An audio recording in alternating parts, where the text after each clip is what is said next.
A pivotal event that changed my life happened on January 12, 2014 when my grandpa died. It is a pivotal event in my life because it has made me sad ever since, because he was my best friend, and when church men also changed me because it makes me sad every single time I see one of my family members crying, sad, or down. After this event, I wanted to be alone in my room by myself, away from everyone I'd like to talk to. This event hurt me so much because I couldn't go with him to church anymore.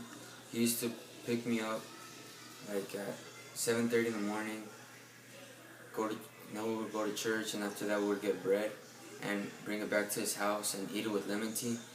And I always enjoyed every single day with that. We used to do it every single summer, and now I can't, and I don't like it. I felt as if I was someone different. I felt like I was living somebody else's life, and I didn't like it. On April 15, 2013, there were bombings at the end of the Boston Marathon in Boston that led to the deaths of many people, and the people that didn't die got injured. The people that were behind this were two brothers that had something against the United States, and they put needles and basically anything that can hurt somebody inside the bomb so that when it exploded, it can hurt people or kill people. This is a historical pivotal event because it showed people that bad things can still happen even after the tragedy that happened on 9/11. Bacon was a former indentured servant that led a bunch of indentured servants in a rally against the Native Americans. The colonists began relying on black slaves to do all the hard labor instead of white indentured servants because black slaves couldn't communicate with each other because they were not all taken from the exact same place. They were all taken from different places that spoke different languages, and white indentured servants all spoke the same language. And this was bad because if they all speak the same language, they could communicate, and the colonists thought that if they could communicate, they could start another rebellion, and they didn't want that. And another thing was that black slaves could be owned for life, and if not for life, until their masters wanted to set them free. And white indentured servants were set free after 7 years and could destroy many more places. This is a pivotal event because the colonies saw what the indentured servants were doing, and they didn't want any future rebellions.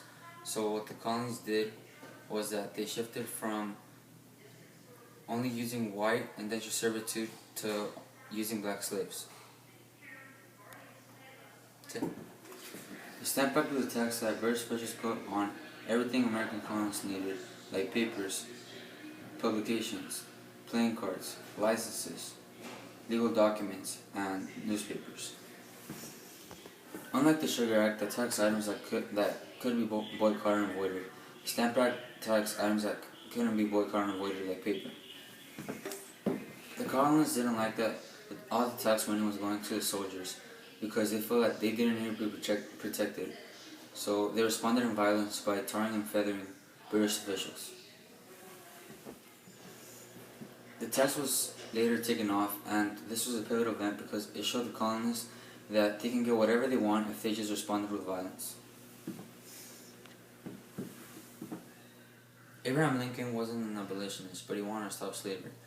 The people knew that he wanted to stop slavery, and 10 southern states took his name off the ballot, and he still won the presidential election. This is a pivotal event because after Abraham Lincoln won the presidential election, Florida, Alabama, Mississippi, South Carolina, Louisiana, and Georgia all seceded from the country, and they became independent.